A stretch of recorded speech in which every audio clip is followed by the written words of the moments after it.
আরে আসেন আসেন ওসি সাহেব আসেন। আসসালামু আলাইকুম। ওয়ালাইকুম আসসালাম। আকবর, ওসি সাহেবের জন্য হালকা পাতলা কিছু খাবার ব্যবস্থা কর যা। না না, আমি খেতে আসিনি, আপনাকে ধন্যবাদ দিতে এসেছি।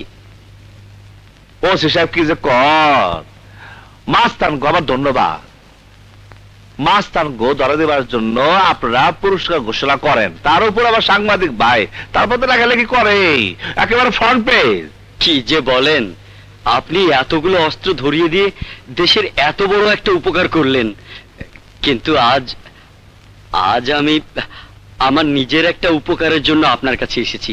আপনি তাই নিল, আমি আপনার কি উপকার করব?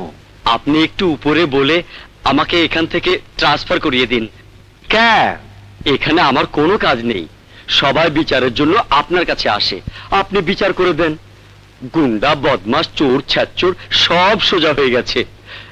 আপনার সাথে তো উপরের লোকজনের খুব খাতির, আপনি বললেই আমার ট্রান্সফারটা হয়ে যায়। কিন্তু আপনার মতো ভালো মানুষ ট্রান্সফার হতে চাইলে কেমনে চলবো?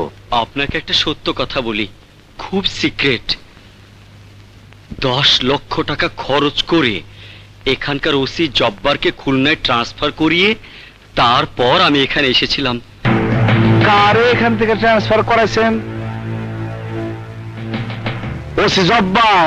হ্যাঁ, আগে এই থানার ওসি ছিল।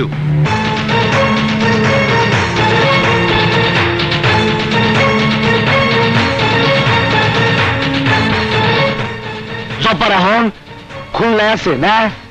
হ্যাঁ, আপনি আমাকে খুলনায় ট্রান্সফার করিয়ে দিন ভাই। আপনি 10 লক্ষ টাকা দিচ্ছেন, আমি 20 লাখ টাকা দিয়া ওসি জব্বার রে আবার এখানে আনবো।